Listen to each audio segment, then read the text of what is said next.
लोग डिस्कस करेंगे end accounting standard 116 के नए सम्स को। सो देखिए इंड एस 116 लीजेस वाला पहला सम अपन साथ में पढ़ते हैं और सॉल्व करते हैं। कंपनी है, लीज एग्रीमेंट में घुसी है, रिटेल स्टोर का लीज लिया उसने 1/4/2021 को, 10 साल का लीज है। लीज रेंट 56,000 पर एनम है, पेएबल इन एरियर मतलब ईयर एंड में पेमेंट होगा।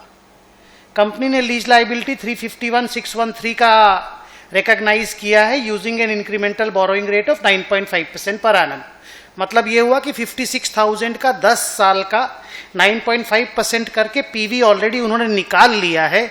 स्टूडेंट लोगों को निकालने की जरूरत नहीं, student can use this 351,613 as the starting point for recording ROU asset and lease liability. फिर लिखता है as per the terms of the lease agreement the lease rental shall be adjusted every 2 years for giving in to effect of the inflation. तो inflation के कारण, अगर lease, India में inflation positive रहता है, इन्फ्लेशन के कारण हर 2 साल में लीज रेंट को रीस्टेट करना है। अब आपने ये अच्छे से इंड एस 116 में पढ़ा है कि अगर हम इस तरह का कभी भी रीस्टेटमेंट करते हैं तो आपको नया सिरा से लीज लाइबिलिटी निकालना है प्रोस्पेक्टिवली, और लीज लाइबिलिटी को रीएडजस्ट कर देना है।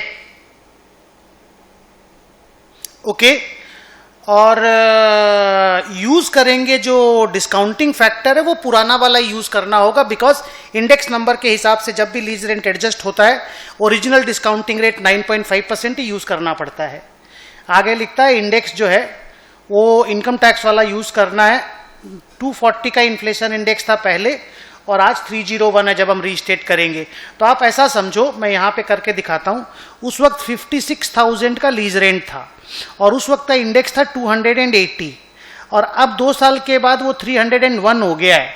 तो नया जो लीज रेंटल होगा वो कुछ इस तरीके से निकलेगा, देख लो 56,000 divided by 280 into 301, so that is coming 60,200। तो आपको क्या करना है कि शुरू का जो 2 साल है 351,613 करके लीज लाइबिलिटी और असेट को रिकॉर्ड कर लेना है। 2 साल ROU असेट को डिप्रिशिएट कर देना, लीज लाइबिलिटी को अमोर्टाइज्ड कॉस्ट पे 2 साल आगे लेके चले जाना है। यहां तक आपको carrying amount of ROU asset और लीज लाइबिलिटी मिल जाएगी। उसके बाद 2 साल बाद जब कंप्लीट हो जाएगा, 3rd ईयर जब चालू होगा, उन्होंने मांगा भी है so the journal entry at the beginning of 3rd year, तो आपको नया से लीज लाइबिलिटी रिकम्प्यूट करना पड़ेगा। तो आपको 8 साल का लीज रेंट, 8 साल का, क्योंकि 10 साल का टोटल था, 2 साल गुजरने के बाद आप कर रहे हो, तो 8 साल का लीज रेंट का पीवी नया सिरा से निकालना होगा। वही 9.5% यूज करके 60,200 का पीवी निकालना होगा और लीज लाइबिलिटी को रीस्टेट करोगे, अकॉर्डिंगली जो भी डिफरेंस आएगा ROU असेट को बढ़ा दोगे या गिरा दोगे। लिखा भी है देखो, current incremental borrowing rate is 8%, ये इरेलेवेंट है हमारे लिए। शो द जर्नल एंट्रीज, तो अपन को सीधा जर्नल एंट्री मांगा है। तो ये जो इतना सारा इंस्टीट्यूट ने ज्ञान लिखा है, आपको ये ज्ञान लिखने की जरूरत नहीं है। आपको खाली 2 लाइन लिखना है, वी विल यूज या we will have to use the old discounting rate and we will have to recompute the lease liability using the present value of 60,200 for 8 years। तो आइए सोल्यूशन देखते हैं। ये रहा 60,200 का 8 साल का प्रेजेंट वैल्यू फैक्टर। आप एक साथ एनवीटी फैक्टर भी यूज कर सकते हो। अगर आप एनवीटी फैक्टर यूज करोगे तो 1.095 डिवाइडेड 1 2 3 4 5 6 7 8, जीटी कहां गया, ये रहा जीटी, तो वो निकलेगा 5.43। 5.43 को 60,200 से मल्टीप्लाई करोगे तो आ गया 3,27,092 और वो यहाँ पे 3,27,127 आया। वो क्योंकि 3 डिस्काउंटिंग 3 डेसिमल तक लिया है तो आप इस तरह का टेबल बना करके आप डिस्काउंटिंग फैक्टर निकालो, 3,27,127 रुपये आया। तो ये नया लीज लाइबिलिटी होगा जब रीस्टेटमेंट होगा ना 2 साल के एंड के बाद, माने 3rd ईयर की बिगिनिंग में, तो ये नया लीज लाइबिलिटी का फिगर है। अब आप बोलेंगे सर पुराना लीज लाइबिलिटी कहाँ है, तो पुराना लीज लाइबिलिटी का तो कैरिंग अमाउंट आपको पता करना पड़ेगा। तो ये रहा देखो पुराना लीज लाइबिलिटी का कैरिंग अमाउंट, ये रहा amortised cost of lease liability 351,613 is the opening. Amortisation table 5 साल का बना ले, 5 कॉलम का बना लो, 2 साल का ही बनाना। 351 इंटू 9.5%, रेंट पेमेंट हुआ 56,000 का, माइनस किए 329 अगला साल का स्टार्टिंग पॉइंट 9.5%, पेमेंट हुआ 304। अब ये समझो कि 304 का लीज लाइबिलिटी जो कैरिंग अमाउंट है उसको आपको 321 में रीस्टेट करना है, दैट्स इट, नथिंग मोर। तो 304 को 327 में आप अगर रीस्टेट करोगे, 327 127 माइनस 304 273, तो आपको लीज लाइबिलिटी 22,854 रुपीज से बढ़ाना होगा। और ये जब बढ़ाएंगे तो आपको आरओयू असेट को ही इंक्रीज करना है, तो ROU asset account debit to lease liability 22,854 rupees का होगा। तो रीस्टेटमेंट का या रीमेजरमेंट का एक छोटा सा क्वेश्चन इंड AS 116 का हम लोगों ने सॉल्व किया, प्रैक्टिकल एकदम इजी सा था। अब आइए क्वेश्चन नंबर 4 पढ़ते हैं। Next question, scenario 1, scenario 2, scenario 3 करके क्वेश्चन बना करके दिया उन्होंने। आइए पहले सिनारियो 1 पढ़ते हैं। क्वेश्चन स्टार्ट हो रहा है, लास्ट माइल है, कंपनी का नाम, केबल कनेक्ट करता है एंटिटी वाई के नेटवर्क्स के साथ। The use of this cable is at the discretion of the customer, customer उसका फायदा उठा रहा है। Entity Y decides the location of the end point, customer ही डिसाइड कर रहा है, and has the right to replace, sorry एक बार मैं फिर से पढ़ता हूं। The last mile is a dedicated cable that connects entity Y's network with the end customer's device. Okay, entity Y के कस्टमर जो है एंटिटी वाई का ही वो केबल है, ठीक है। The last mile is a dedicated cable that connects entity Y's network with end customer's device. हाँ ठीक है, माने एंड कस्टमर एंटिटी वाई के नेटवर्क उसको यूज करता है, नेटवर्क को, केबल नेटवर्क को। The use of this cable is at the discretion of the customer, good. Entity Y decides the location of the end points and has the right to replace the lines. Okay, however it is not practical to replace the line since replacement would require additional cost to be incurred without any corresponding benefit, whether the arrangement would be within the scope of IND AS 116। ओ हो, तो ये क्या चीज का story हुआ बताओ तो बच्चों।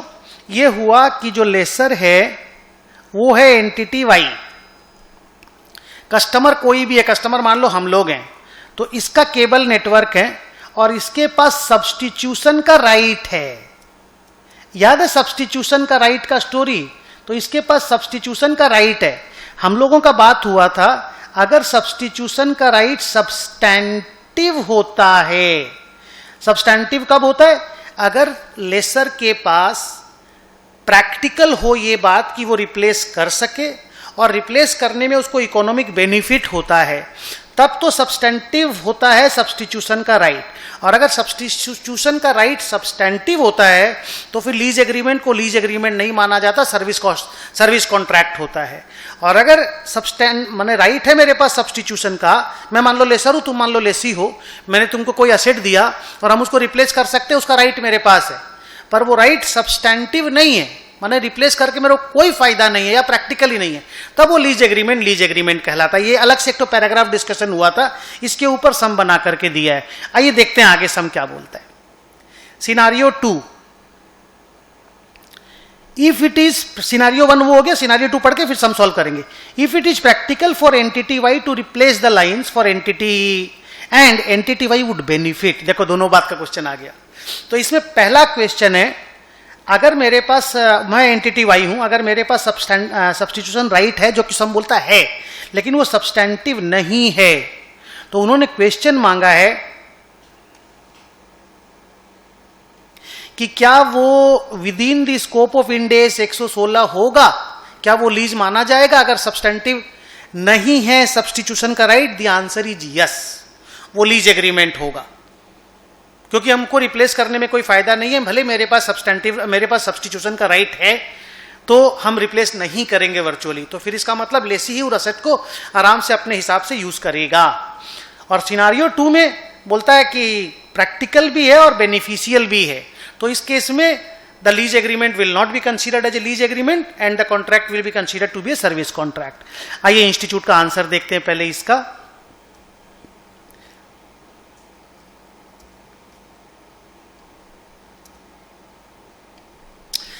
पहले पैराग्राफ में उन्होंने लीज का डेफिनेशन दिया कि lease is a contract that, ये आप लोग एग्जाम में लिखिएगा अगर थ्योरी लिखने का क्वेश्चन आएगा तो, और कितने मार्क्स का क्वेश्चन उसके हिसाब से आप अपने आंसर को बिल्ड कीजिएगा बच्चों। अगर डायरेक्टली 2 ही मार्क्स का क्वेश्चन आएगा तो फिर आपको डायरेक्टली यस नो करके आना पड़ेगा। अब मान लो 1-1 मार्क्स का 2 क्वेश्चन है, तब तो आप सीधा लिखोगे ना कि भाई सब्सटेंटिव राइट नहीं है सब्स्टिट्यूशन का, तो the lease agreement is lease agreement, और है अगर तो बोलेंगे आपने it's not a lease agreement. इतना ही तो लिख पाओगे। अगर 4 मार्क्स 6 मार्क्स का आएगा तो आप पहले ये लिखना, लीज का definition that conveys the right to control of the asset for a specified period of time. फिर उसमें लिखा throughout the contract the customer has the right to obtain the benefit and right to direct the use, थोड़ा और extend किया बात को। और अब आया देखो सब्सटेंटिव सब्स्टिट्यूशन राइट के बारे में। देखो क्या लिखता है, even if the asset is specified, a customer does not have the right to use the identified asset if the supplier has substantive right to substitute the asset। और substantive right कब होता है? if it is practical कि हम substitute कर सके और उससे हमको बेनिफिट मिले। तो ये आप लोगों को जो मेरा एएस का टेक्स्ट है वहां से नोट लिख देना है। और सोल्यूशन कहां पे है? यहां पे देखिए अल्टीमेटली, ये पैराग्राफ लिखने के बाद अल्टीमेट, ये बेकार लाइन इतना सारा लिखा है। मेन सॉल्यूशन यहां पे ये देखो, scenario 1, the last mile which is a dedicated cable is an identified asset, no problem. फिर ये देखो, ये मेन पैराग्राफ है, there are no substantive substitution right. Scenario 1 में नहीं था क्योंकि प्रैक्टिकल और इकोनॉमिक बेनिफिशियल नहीं था, तो साफ साफ लिखा as it does not have the practical ability to substitute the asset. Right है पर एबिलिटी नहीं है सब्स्टिट्यूट करने का, तो this agreement is within the scope of Ind AS 116। Main आपको ये 2 पैराग्राफ लिखना अगर 2 मार्क्स का क्वेश्चन आया तो, और अगर 4 मार्क्स का क्वेश्चन आया तो लीज का डेफिनेशन, तुम्हारा लेसी को कब उसका राइट मिलता है उसका डेफिनेशन, और main when it is considered that substitution right is substantive, इतना लिख के फिर ये आंसर लिखना है। सिनारियो 2 में देखो, if entity Y has the practical ability to replace the lines and it would benefit for such replacement, the entity Y has substantive substitution right. In that case the arrangement of last mile will not be within the scope of Ind AS 116। Clear है? अब आइए मैं इसके दूसरे question में चलता हूं।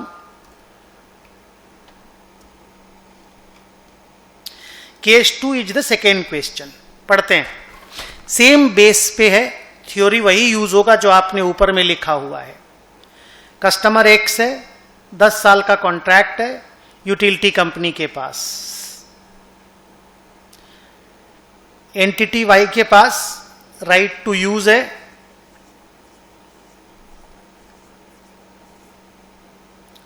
Physically distinct fibre है, कोई प्रॉब्लम नहीं है। लार्ज केबल कनेक्शन है, कोई प्रॉब्लम नहीं है। Customer makes decisions about the use of the fibre, very good, ये होना भी चाहिए। By connecting each end of the fibre to its electronic equipment, very good, customer has the right to obtain the economic benefit from the use of the asset. Entity Y owns extra fibres but can substitute those for the customer's fiber only for the region of repairs। Practical ability तो है लेकिन खाली repair और maintenance के लिए ही उस right को वो यूज कर सकता है, मतलब कोई इकोनॉमिक बेनिफिट उससे नहीं उठा सकता। दैट मीन्स सब्सटेंटिव राइट नहीं है, सब्स्टिट्यूशन का राइट तो है पर वो सब्सटेंटिव नेचर का नहीं है। और लिखता है the useful life is 5 years। Whether this arrangement is under Ind AS 116, the answer is yes, because although there is a substitution right, but that is not substantive in nature।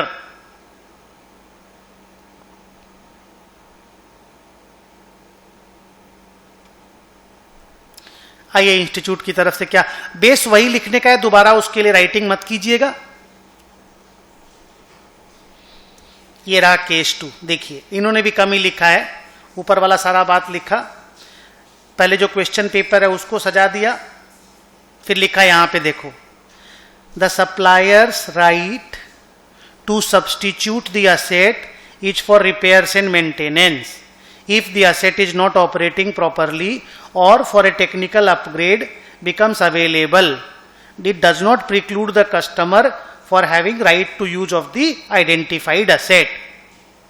So देखो यहाँ पे, although the rights such as those to operate or maintain the asset are often essential to the efficient use of the asset, they are not the right to direct how and for what purpose the asset is used and can actually be dependent on the decisions how and it is being used. मतलब कुल मिलाकर के अभी तक answer लिखा नहीं, यहां पे आंसर लिखा है देखो.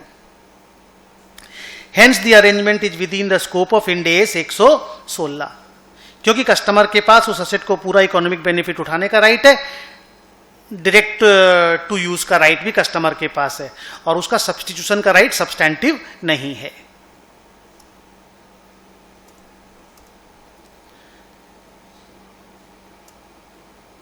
अब आइए उसका तो थर्ड वाला क्वेश्चन है, उसको देखते हैं.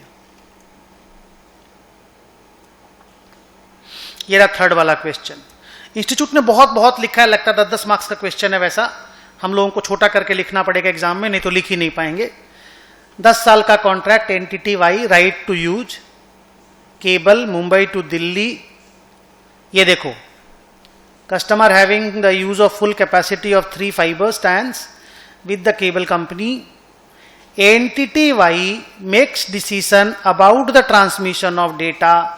Entity Y lights the fibers, makes decision about which fiber will be used to transmit to the customer's traffic.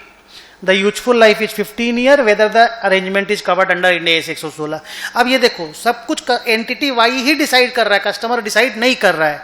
तो कस्टमर असेट को यूज तो कर रहा है, पर डायरेक्ट करने का right to direct the use of the asset वो कस्टमर के पास नहीं है.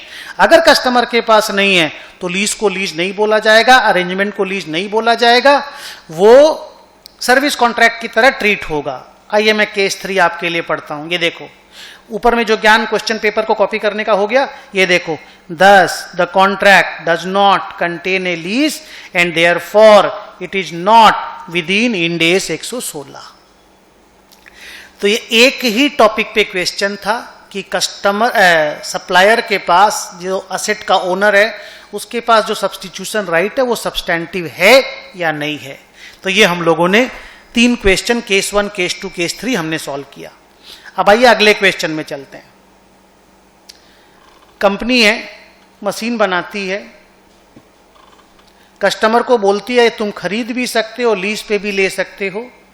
एक कस्टमर ने लीज पे लिया है. अच्छा देखो, लेसर इज मैन्युफैक्चरर डीलर, तो लीज रेंट रिसीवेबल और लीज लायबिलिटी, मतलब आप जब लिखोगे वो क्या नाम, लीज रेंट रिसीवेबल, वो तो लिखोगे ही, लेकिन आपको वो P&L में कॉस्ट ऑफ सेल और रेवेन्यू भी रिकॉर्ड करना पड़ेगा, because you are a manufacturer dealer. और आपको याद होगा, याद नहीं होगा तो मैं भी याद दिला भी दूंगा कि जब आप सेल और खर्चा रिकॉर्ड करोगे तो अनगारंटीड रेसिजुअल वैल्यू जो होता है, जो लेसी देने वाला नहीं रहता है, मतलब लेसी का गारंटी नहीं है, उसका जो पीवी होता है वो लेस करके सेल लिखा जाता है और लेस करके ही कॉस्ट ऑफ सेल भी डेबिट होता है. मैं आपको बताता हूं, आप इस क्वेश्चन में देखिएगा. एक कस्टमर ने लीज लेने का बात बोला, अरेंजमेंट का डिटेल यहां पे है. आइए पढ़ते हैं, बहुत सुंदर पैराग्राफ वाइज क्वेश्चन बना करके दिया है. पहला, 1421 को लीज स्टार्ट होगा, 3 साल का लीज है. गुड. 3 एनुअल लीज रेंट है, 57,500 करके पेमेंट होगा. Very good. 3 साल के बाद मशीन लेसर के पास वापस आ जाएगा. ग्रेट. मशीन का फेयर वैल्यू 1.5 लाख रुपया है, which is equivalent to the selling price of the machine. उसमें कोई ज्ञान नहीं है. मशीन का कॉस्ट लेसर के लिए 1 लाख रुपया है, जो उसने मैन्युफैक्चरिंग कॉस्ट इनकर किया है. 2,500 रुपीज उसका पेमेंट हुआ है to negotiate and arrange the lease. ये अलग से P&L में चला जाएगा. आप चाहें तो इसको कॉस्ट ऑफ सेल के साथ भी ऐड कर सकते हैं, नहीं तो अलग से लीज अरेंजमेंट एक्सपेंस बोल के भी P&L में डेबिट कर सकते हो.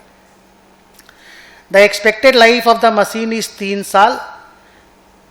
The machinery has an expected residual value of 10,000 rupees at the end of 3 years. तो ये जो 10,000 रुपीज जो रेसिजुअल वैल्यू है, ये अनगारंटीड रेसिजुअल वैल्यू है, गारंटीड रेसिजुअल वैल्यू नहीं है. लेसी ने कोई गारंटी नहीं दिया है. तो आप जब रेवेन्यू रिकॉर्ड करोगे तो ये जो 1.5 लाख रुपया का रेवेन्यू है, ये पूरा रिकॉर्ड मत करना. 1.5 लाख रुपया माइनस 10,000 रुपीज का प्रेजेंट वैल्यू हम अभी निकाल करके आपको दिखाते हैं। सिमिलरली आप जब कॉस्ट ऑफ सेल भी रिकॉर्ड करोगे तो 1 लाख रिकॉर्ड मत करना, 1 lakh minus present value of 10,000 rupees. आगे interest rate implicit in the lease is 10.19%। Lessor ने बोला है कि ये फिनांस लीज है, मतलब आपको सेल और कॉस्ट ऑफ सेल रिकॉर्ड करना है। लेसर इसकी अकाउंटिंग कैसे करेगा? देखो, सबसे पहले तो वो लीज रेंट रिसीवेबल जिसको हम लोग बोलते हैं, वो क्या बोलते हैं बोल तो, जो पैसा मिलने वाला है, लेसी अकाउंट जिसको हम लोग बोलते हैं,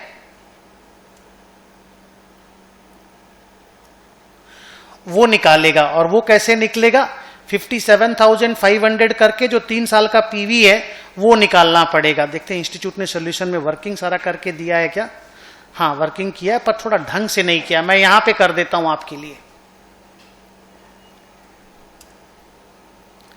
तो 57,500 है, ठीक है, और 10.19% का पीवी निकालना है, तो 1.1019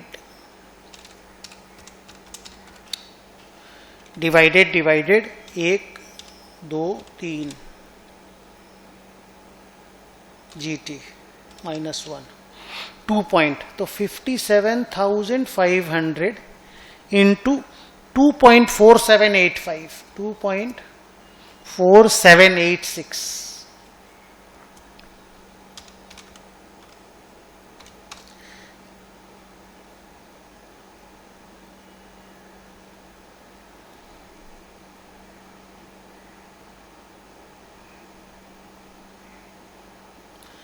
142,517।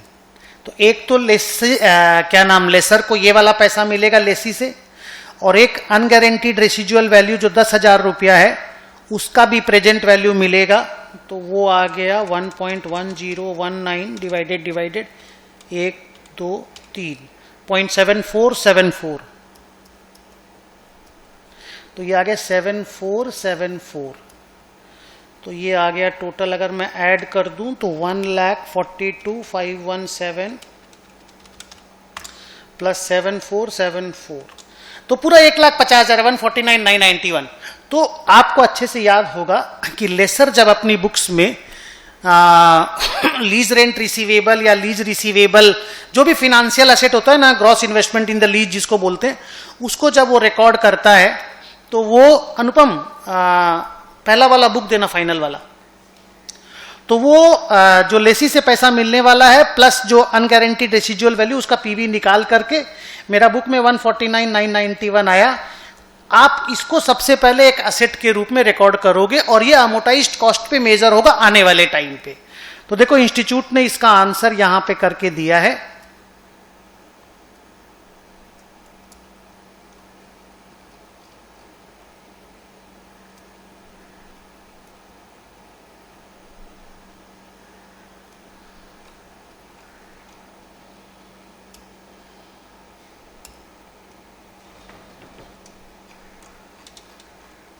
কোথায় চলে গেল?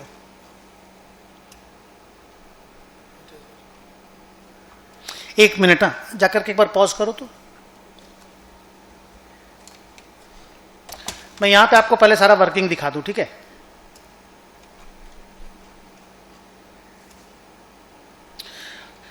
तो ये मेरा पहला वाला वर्किंग है। ये देखो, लीज रिसीवेबल बोल करके जो इंस्टीट्यूट ने डेबिट किया, जो पैसा उसको मिलने वाला है वो 1,50,000 जो मैंने 149,991 निकाला, ये वो वाला अमाउंट है जो पीवी करके आपको निकालना है। तो आप बोलेंगे lease receivable is equal to present value of all the expected inflows, 57,500 का एनवीटी फैक्टर और प्लस 10,000 का डिस्काउंटिंग फैक्टर, जो राउंड ऑफ में 1,50,000, 9 रुपया शॉर्ट है, 1,50,000 है। अब आपको कॉस्ट ऑफ सेल डेबिट करना और रेवेन्यू क्रेडिट करना है। तो पहले बात करो रेवेन्यू कैसे निकलेगा। तो रेवेन्यू निकलेगा जो आपका fair value of the asset, जो सेल वैल्यू जो मार्केट प्राइस है, that minus present value of unguaranteed residual value. तो अगर आपने देखा होगा तो 1,50,000 का सेल वैल्यू था, ये यहां पे ऐसे करके गंदा से लिख के दिया है। आप ऐसे लिखोगे sale is equal to 1,50,000 minus 7470, वो 7474 था, राउंड ऑफ में 7470, 3 डेसिमल लिया इन्होंने, तो दैट इज कमिंग 142,530, ये सेल। फिर आप लिखोगे cost of sale is equal to 1 lakh रुपया एसेट का दाम बनाने में लगा था, ये मैन्युफैक्चरिंग कॉस्ट है, माइनस वही 7470 और प्लस 2500 रुपया जो मेरा अरेंज करने में जो खर्चा लगा वो कॉस्ट ऑफ सेल में ऐड कर दोगे। चाहो तो इसको अलग से एक एक्सपेंस के रूप में भी डेबिट कर सकते हो। तो अगर मैं इसको इंस्टीट्यूट की जैसा अगर एग्जैक्ट ट्रीटमेंट दूं तो 1 लाख माइनस 7470 प्लस 2500, 95030, ये देखो 95030 कॉस्ट ऑफ सेल हो गया। आप चाहो तो कॉस्ट ऑफ सेल लिख सकते हो ये वाला 1 लाख माइनस 7470, 92,530 यहां लिख सकते हो और अलग से एक्सपेंस ऑफ अरेंजमेंट 2500 डेबिट कर सकते हो। बट ठीक है ना, ये 95030 लिखो ना, कॉस्ट ऑफ सेल, सेल भी रिकॉर्ड हो गया, कॉस्ट ऑफ सेल भी रिकॉर्ड हो गया, समझ में आ गया। और ये हो गया अपना इन्वेंट्री जो अपनी बुक्स में था, ये हट जाएगा बिकॉज फिनांस लीज में हमारी एसेट को हमको बुक से हटाना पड़ता है। बुक में 1 लाख रुपया की इन्वेंट्री थी, हटा दिए, और टू कैश जो 2500 का था वो पेमेंट कर दिए। So this is how a manufacturer dealer records the finance lease in his books. Lease rent receivable debit होना इजी बात है, इन्वेंट्री क्रेडिट होना इजी बात है, टू कैश समझ में आता है 2500 लिखना, मेन है सेल और cost of sale. Funda simple है, sale is equal to fair value minus present value of unguaranteed residual value, cost of sale is equal to inventory cost minus present value of unguaranteed residual value. इस case में 2500 रुपया इसलिए add हुआ कि और खर्चा मेरा पेमेंट हुआ। आइए क्वेश्चन में चलते हैं वापस। तो इन्होंने बोला how should lessor account for the same in the books of accounts, pass necessary journal entry. Journal entry record हो गया। अब अगर हम लोगों को आगे, ये तो सेल का एंट्री हो गया, but then lease rent receivable जो है ये तो 3 साल और चलेगा। तो इन्होंने तो खाली ये नहीं बोला कि खाली सेल के वक्त का एंट्री करके दो, और 3 साल का एंट्री भी मांगा है। तो ये जो लीज रेंट रिसीवेबल है या लीज रिसीवेबल है, इसको अमोटाइज्ड कॉस्ट पे रिकॉर्ड करना पड़ेगा। तो पहले ये एंट्री कर दिए, उसके बाद एक अमोटाइजेशन टेबल बना देंगे, ये वाला, ये देखो अमोटाइजेशन टेबल 1.5 लाख रुपया से स्टार्ट हुआ। ये कॉलम यहां पे बनाना, हाँ ये कॉलम यहां पे बनाना। 1.5 लाख का 10.19% रेंट निकल गया, 1.5 लाख इंटू 10.19%, 15285, पेमेंट 57,500 माइनस कर दिए तो 107,785। ये वाला कॉलम आपको बनाने की दरकार नहीं, हम लोग 6 कॉलम नहीं बनाते, 1 2 हाथ देखो, 1 2 3 4 5 बना दिए। अब ये जो हम पेमेंट कर रहे हैं या हमको पेमेंट मिल रहा है, ये मेरा कैश इनफ्लो है और ये मेरा इंटरेस्ट इनकम है। तो हमको 2 ही एंट्री मारनी है। ये देखो, ये एक ही एंट्री में सल्टा दिया, देखो cash account debit to interest income to lease receivable. हम लोगों का आदत है हम लोग 2 एंट्री मारते हैं, lease receivable account debit to interest income, lease receivable to interest income, और bank account debit to lease receivable.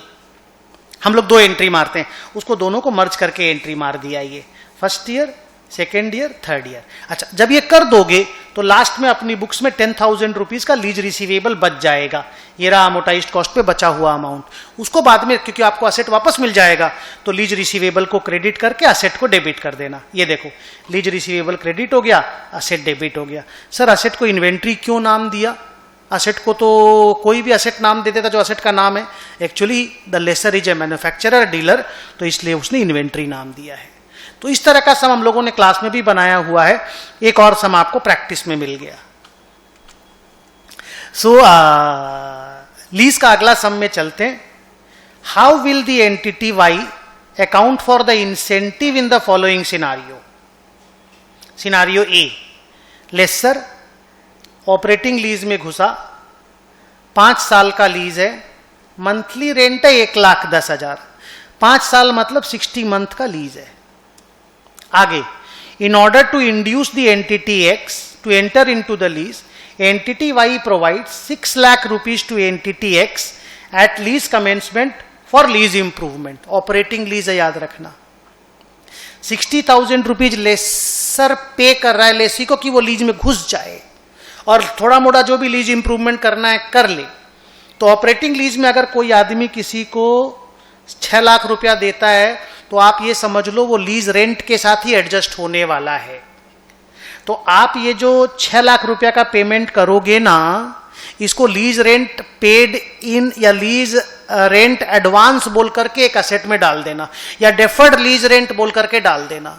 और बाद में जब हम लोगों को 1,10,000 का लीज रेंट मिलेगा ना तो 10,000 रुपीज, 10,000 क्यों बोल रहा हूं, क्योंकि 6 लाख रुपीज 5 साल का है, 5 साल में 60 महीना आता है, 60 महीना से डिवाइड करोगे तो 10,000 रुपया करके हर महीना एडजस्ट होगा। तो देखो इंस्टीट्यूट ने इसका अकाउंटिंग करके दिया है। ये देखिए, इतना ज्ञानवान लिखने का दरकार नहीं, सीधा जर्नल एंट्री से स्टार्ट करेंगे। Deferred lease incentive account debit to bank account 6 lakh. उसके बाद जब मंथली लीज रेंट हम लोगों को मिलेगा तो bank account debit to lease income 1 lakh to deferred lease incentive 10,000।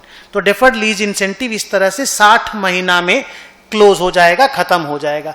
तो आप इवेंचुअली यही समझो ना बेटा, 1,10,000 करके हमको 60 मंथ तक मिलेगा। जब 1,10,000 इंटू 60,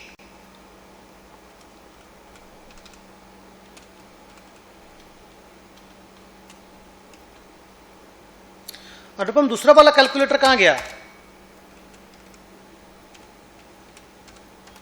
और एक तो था ना আরেকটা ছিল তুমি নতুন কিনেছিলে, কোথায় আছে? अच्छा ठीक है। तो वो 66 लाख रुपया हम लोगों को मिलने वाला है और हम लोगों ने 6 लाख रुपया एडवांस में पेमेंट कर दिया है। तो आप ये समझो कि हम लोगों को नेट में 60 लाख ही मिलेगा, इसलिए 1 लाख ही P&L में इनकम के रूप में जाएगा।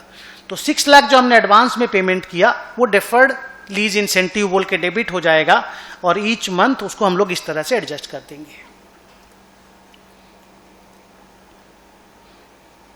Second question, scenario B, entity Y lessor है, ऑपरेटिंग लीज में घुसा, 5 साल का लीज टर्म है, मंथली वही सेम फिगर है 1,10,000, 6 लाख रुपया का पेमेंट किया लेसर ने लेसी को लीज होल्ड इंप्रूवमेंट के लिए, which will be owned by entity Y. हम लोग ओन करेंगे उसको। दैट क्लियरली मीन्स हमारा असेट होगा वो लीज इंप्रूवमेंट, जबकि ऊपर के केस में देखो that lease improvement was lessee's asset पहला क्वेश्चन में, अभी it is a lessor's asset. तो फिर हम लोग जो 6 लाख पेमेंट करेंगे ना उसको डेफर्ड लीज इंसेंटिव नाम नहीं देंगे, उसको प्रॉपर्टी प्लांट एंड इक्विपमेंट नाम दे देंगे और उसको डिप्रिशिएट कर देंगे 10,000 करके। आइए आंसर देखते हैं। सिनारियो बी, आंसर में पहले थ्योरी लिखा, जो भी लिखना है उनको। पहला जर्नल एंट्री देखो, property plant and equipment account debit to bank. दूसरा journal entry, bank account debit to lease rent income 1,10,000 and depreciation account debit to property plant and equipment भी लिख सकते हो और टू एक्यूमुलेटेड डेप्रिसिएशन भी लिख सकते हो 10,000 रुपीज। तो अगर वो 6 लाख रुपया का असेट लेसी का असेट रहा तो फिर हम लोग डेफर्ड लीज इंसेंटिव मार करके 10,000 करके वैसे एडजस्ट कर देंगे। हमारा अगर असेट रहा तो हम लोग प्रॉपर्टी प्लांट एंड इक्विपमेंट में डेबिट करके डेप्रिसिएशन कर देंगे। लीज का लास्ट क्वेश्चन, आइए मैं पढ़ता हूं। एंटिटी एक्स है, यूटिलिटी कंपनी है, enters into a contract for 20 years with entity Y, which is a power company, to purchase all the electricity produced by the new solar power station. ध्यान रखो, all the electricity produced. Solar power station is explicitly specified in the contract, तो identified asset भी हो गई। Entity Y has no substitution right, मतलब lease agreement पक्का है, पक्का है। आगे, Entity Y owns the solar power station, very good, वो बनाया है तो वही ओन करेगा। And will receive the tax credit relating to construction and ownership of solar power station. तो obvious है, जो जिसके नाम पे सोलर पावर स्टेशन बनेगा उसको बनाने वाला जो टैक्स क्रेडिट होता है कंस्ट्रक्शन से रिलेटेड, वो तो ओनर को ही मिलता है, तो उसमें कोई प्रॉब्लम नहीं है। इसमें आप ये नहीं बोलेंगे substantial all the economic benefit lessee को असेट से नहीं मिल रहा है। अरे यूज करने से रिलेटेड इकोनॉमिक बेनिफिट मिलना चाहिए। कंस्ट्रक्शन से रिलेटेड कोई बेनिफिट होगा वो तो लेसर को ही मिलेगा ना। आगे, Entity X will receive the renewable energy credit that accrue from the use of the power station. ये देखो, यूज के कारण जो क्रेडिट मिलने वाला है, एनर्जी क्रेडिट, वो लेसी को ही मिलने वाला है. तो परफेक्टली लीज एग्रीमेंट है, बेस्ट एग्जांपल है. हम लोगों ने बहुत ऐसे सम बनाए हैं. Whether entity X has the right to obtain all the economic benefit? Yes. From the solar power station during the period of the arrangement. Answer is yes. ज्ञानवान दिया. मेन दो चीज के ऊपर फोकस है. ये देखो, entity X has the right to obtain substantially all the economic benefit from the use because it obtains the renewable tax credit. Although entity Y will receive the economic benefit from solar power station from the tax credit, those economic benefit relate to the ownership of the asset and not the use of the asset. So all the economic benefit from the use is being exploited or is going to the lessee only. Therefore, these credits are not considered in the assessment. Hence, the entity X has the right to obtain substantially all the economic benefit from the use of the power station. So it's a perfect lease agreement. There is no problem. तो ये हम लोगों का बच्चों lease का सारा question answer हमने यहाँ पे कंप्लीट किया. Thank you very very much. ये टोटल 5 या 6 क्वेश्चन उन्होंने नए डाले. बाकी क्वेश्चन जैसे आपके स्टडी मॉड्यूल में, मेरे क्लास नोट्स में जहां कहीं भी है, वो आप लोग कर लोगे. चलो, take care, bye bye, thank you.